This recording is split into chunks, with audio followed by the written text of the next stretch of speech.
Buddhism.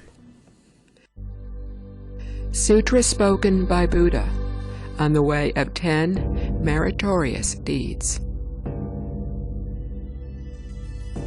Different ways of thinking lead sentient beings to different kinds of action, which in turn subjects them to rebirth in different states of existence. Now, Your Majesty, do you notice the variety of forms, colors, and species in this congregation and in the sea? Are they not different from one another? Now, all these variations are due to the mind, which is responsible for our bodily, oral, and mental acts of either meritorious or demeritorious nature. As to the mind itself, it is immaterial, unknowable, and ungraspable. It is nothing but a collection of phenomena, transient and delusive by nature.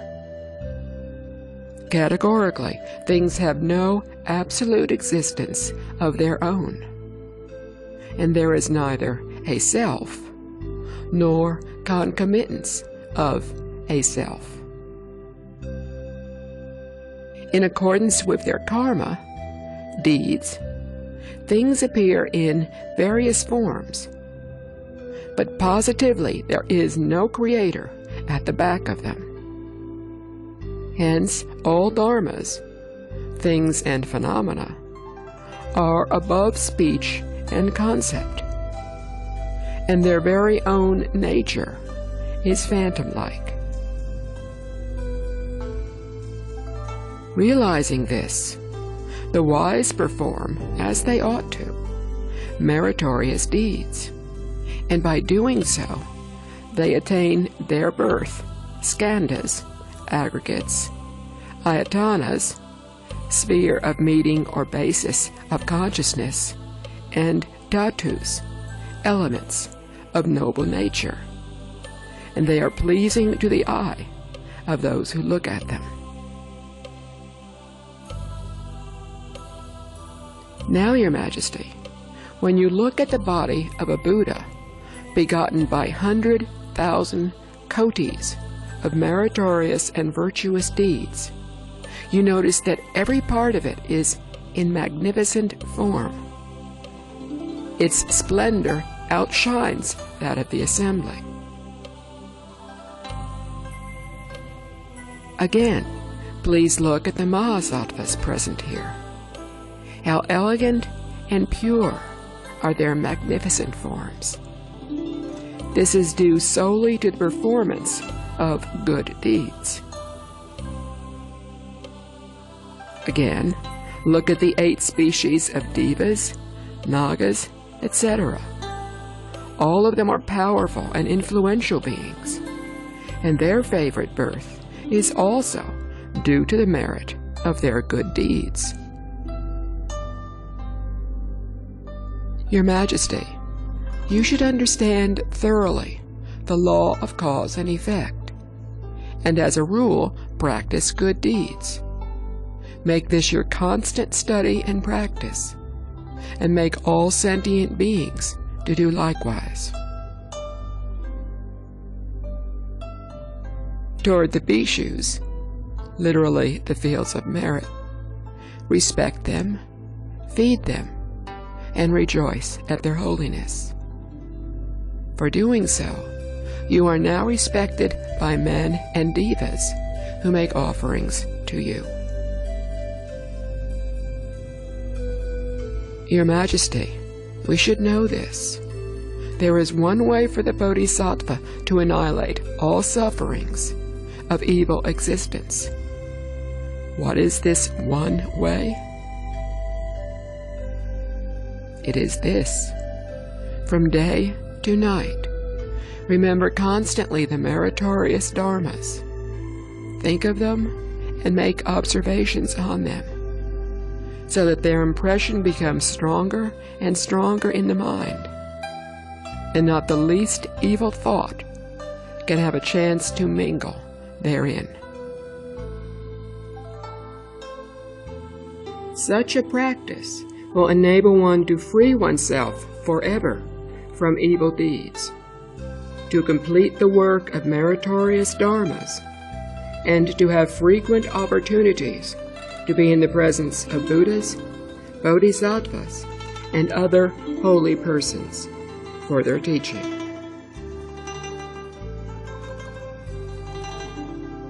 Now, why are they called meritorious dharmas? Because they are fundamental religious duties, by practicing which all men, devas, arhats, Pratyekabuddhas, and supremely enlightened Buddhas attain their respective fruits. Therefore they are called meritorious dharmas.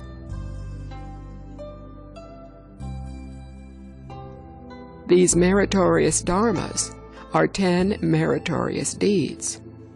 What are they? They are abstinence forever from killing, stealing, unchaste conduct, lying, slandering, harsh language, frivolous talk, covetousness, anger, and heretical views. These 10 meritorious deeds will lead us to master completely the dharmas. All men and devas maintain their footing upon these 10 meritorious ways, which form the principal base of all merits. Therefore, all of you should practice them diligently. The Imperial Edict of Emperor Jingzong. All the three teachings, Confucianism, Buddhism, and Taoism, have the capacity to help people be enlightened in China, because all three teachings derive from the same original source.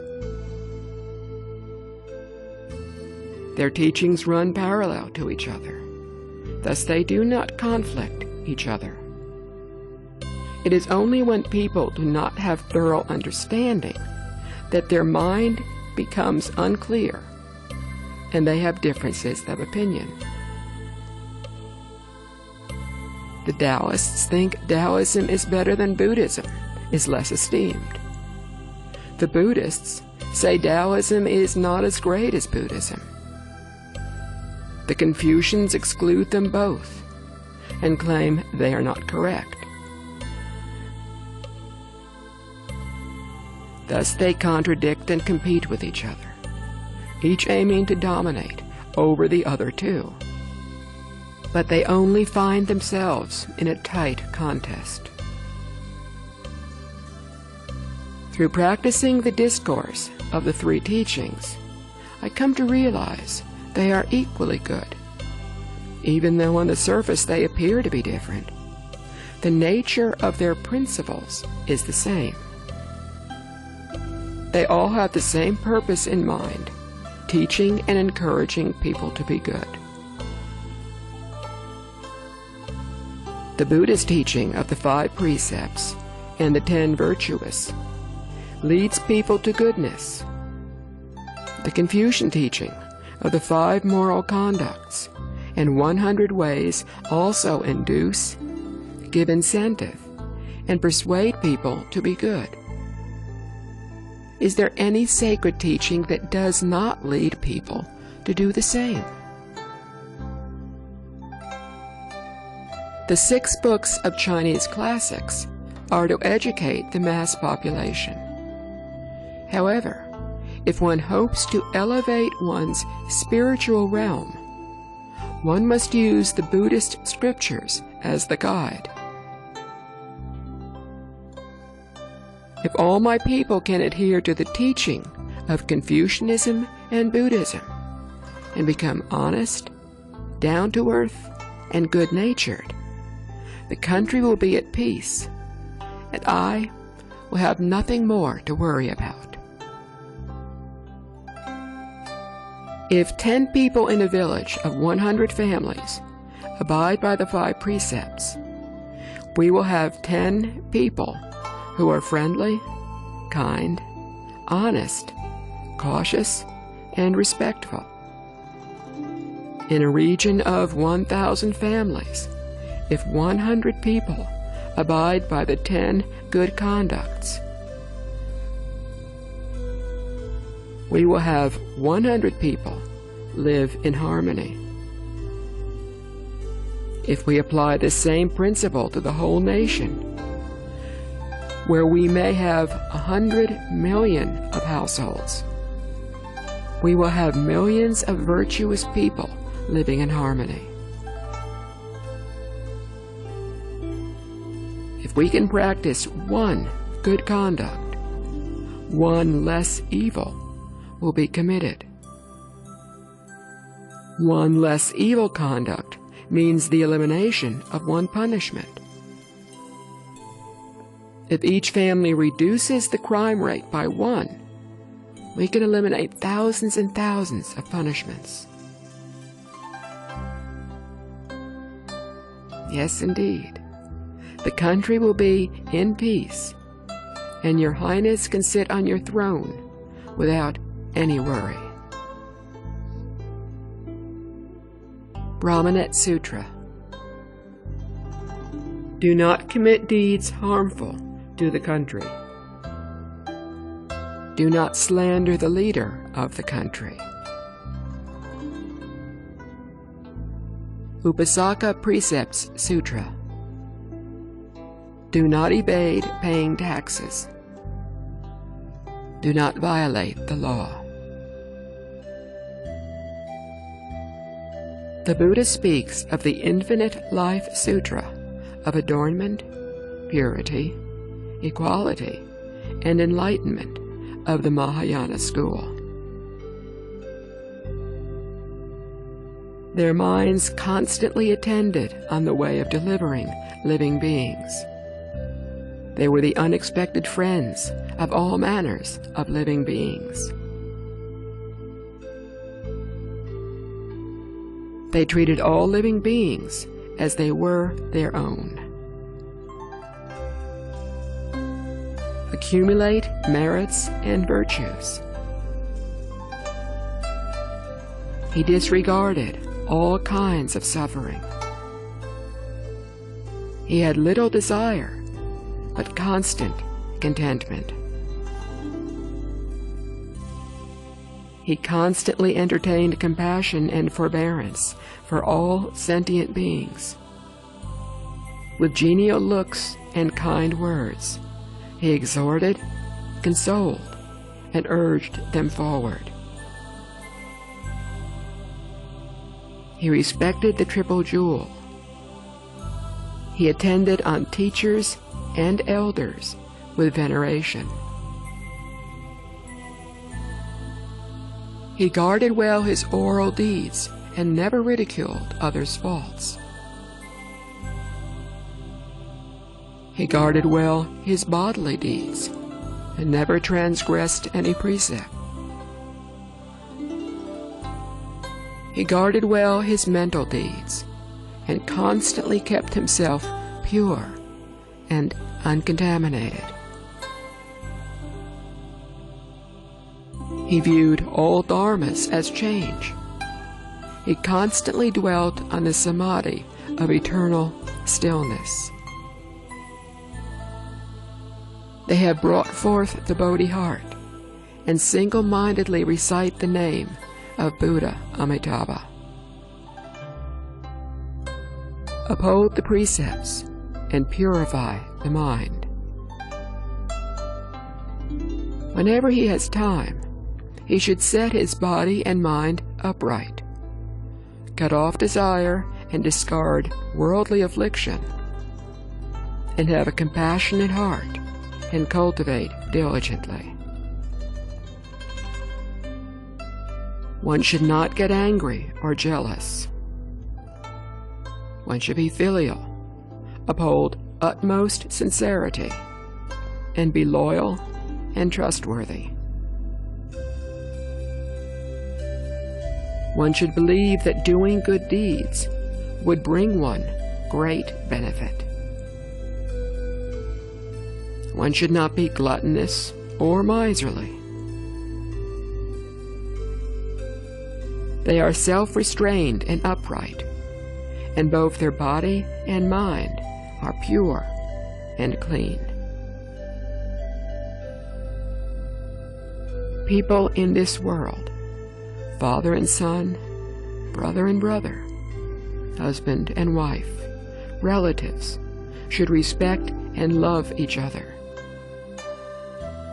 They should use gentle words and amiable facial expressions, and not defy and disobey others. You should choose to diligently cultivate good deeds. You should diligently devote yourself to cultivation. Do not let your mind control you. Do not fail in following the teaching of the sutras and precepts. So why not diligently cultivate good deeds when one is strong and capable?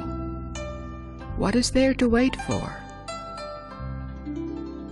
Respecting Buddha is a great virtue. You should be mindful of the Buddhas and cut off all suspicions.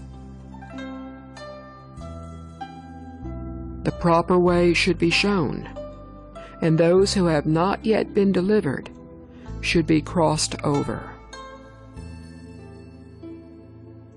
You should determine to cleanse the defilement in your mind. Your words and conduct should be true and unwavering, and your outside should match up with your inside. We are now receiving the Buddha's clear admonitions, and we will diligently follow and practice them according to your teachings, and will not have any doubt. It is really a great virtue to guard your mind, correct your behavior, and not to commit numerous offenses in this world. If one can set one's body upright, then one should correct their mind and match their words with their conduct. Thus, what one does is strictly out of sincerity.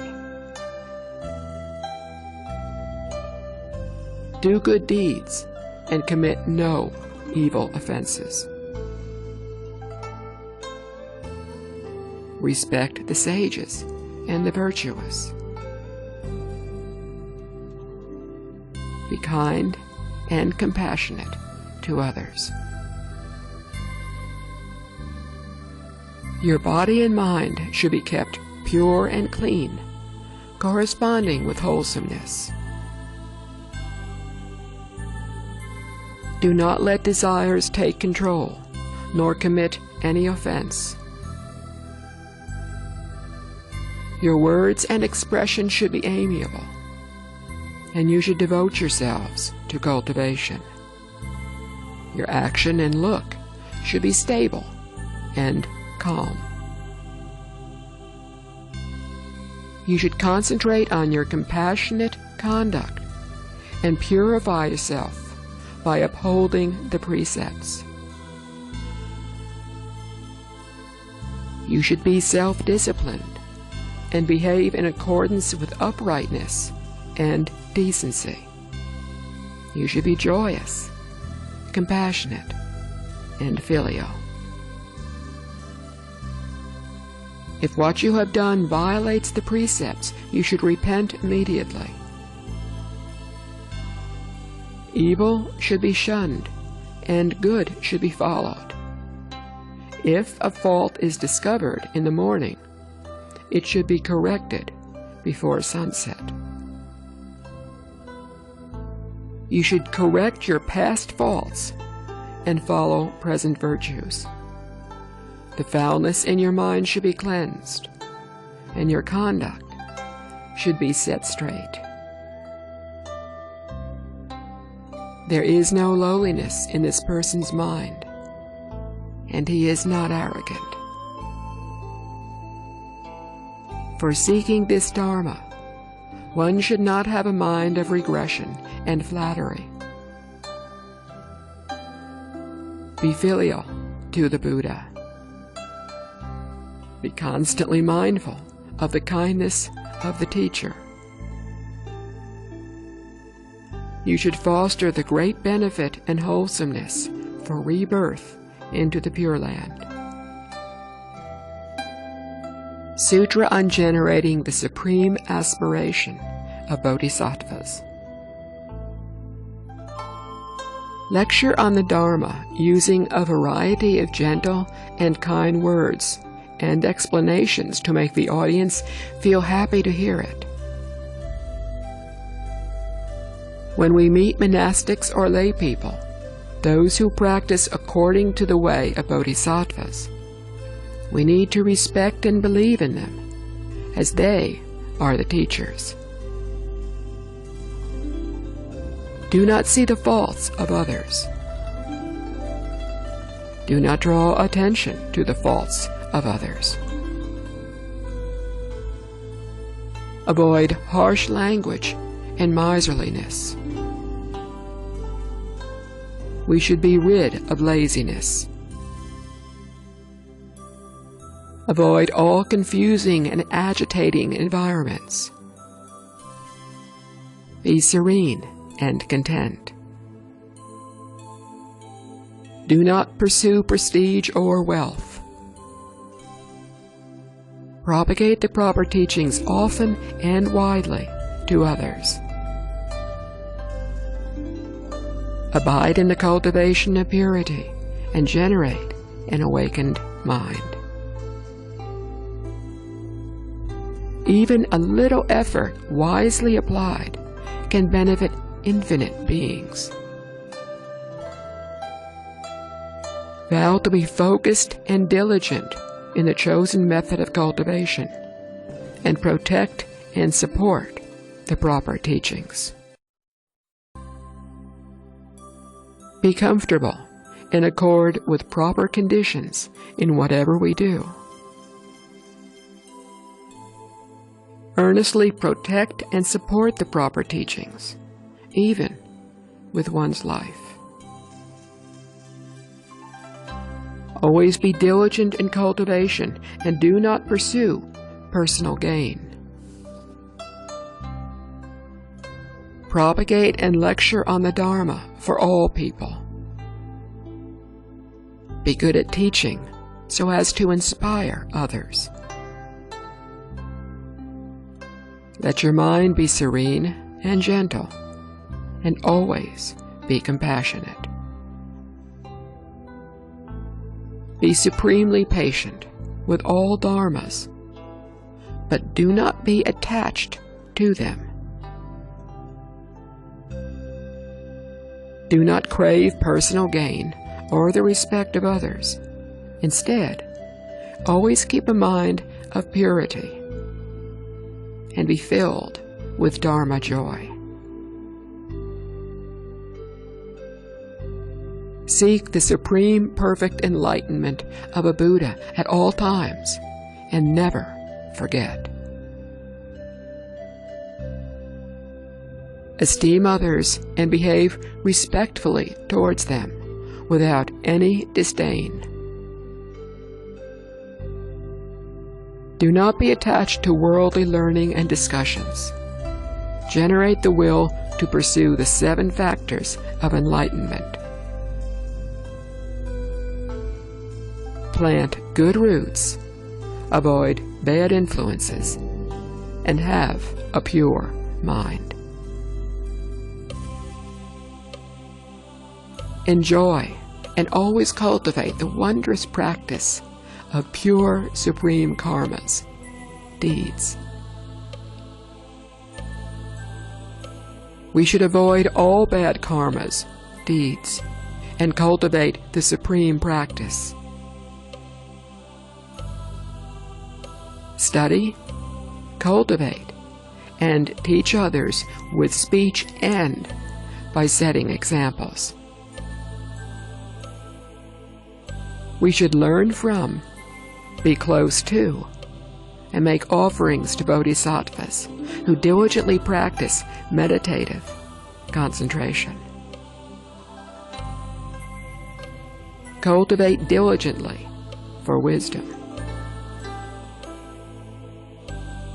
Wise men will avoid any place where there are untruthful, unbeneficial words or disputes, as these will cause many afflictions. Believe deeply in cause and effect. Do not attach to excess sleeping or eating. No jealousy. Make offerings to the triple jewels, the Buddha, Dharma, and Sangha. For seeking supreme perfect enlightenment, we should never tire of learning or feel that we have learned enough of the Dharma. Do not see the faults of others or consider oneself to be superior. Arrogance and indulgence are the causes of negligence. Do not despise any being. Be awakened and feel ashamed for bad deeds. Be focused and diligent in the cultivation of concentration. Be compassionate to all beings and do not have even the thought of harming any of them. Be ashamed of and report all the bad deeds that have been committed. Practice diligently the paramita of patience and abide contentedly in patience. Be constantly mindful of impermanence and be cautious and do not indulge oneself. The Cultivation Guidelines for Pure Land School Practitioners. The 3 conditions in the Visualization Sutra. The first condition, be filial and care for and provide for parents. Be respectful to and serve teachers. Be compassionate and do not kill. And cultivate the 10 virtuous deeds. The second condition, take the 3 refuges, abide by all precepts, and behave in a dignified and appropriate manner. The third condition, generate the Bodhi mind. Believe deeply in the law of cause and effect. Recite and uphold the Mahayana Sutras, and encourage others to advance on the path to enlightenment. The 6 harmonies. Harmony in having the same viewpoints, harmony in observing the same precepts, harmony in living together, harmony in speaking without conflict, harmony in experiencing Dharma bliss, harmony in sharing benefits. Do not cultivate the 3 defilements. Our every thought must avoid the 3 poisons and accord with purity, precepts, impartiality, meditative concentration, and proper understanding, wisdom. The 6 paramitas that bodhisattvas cultivate. Always cultivate the paramitas of giving, precept observation, patience, diligence, meditative concentration, and wisdom. Teach and help all beings to abide in the way to supreme, perfect enlightenment.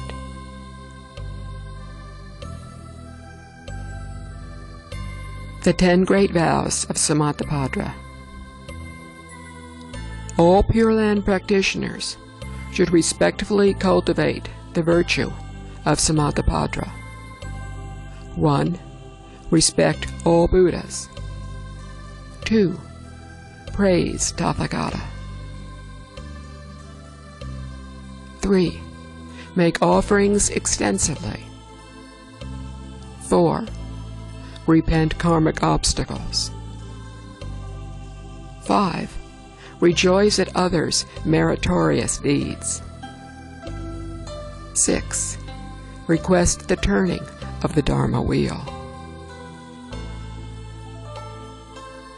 7. Request the Buddha to remain in this world. 8. Constantly follow the Buddha's teachings. 9. Accommodate all sentient beings. And 10. Dedicate all merits universally. Emulate Samantabhadra and cultivate according to his great vows in thought after thought, endlessly and continuously, without ceasing. My body, speech, and mind will never tire of these deeds.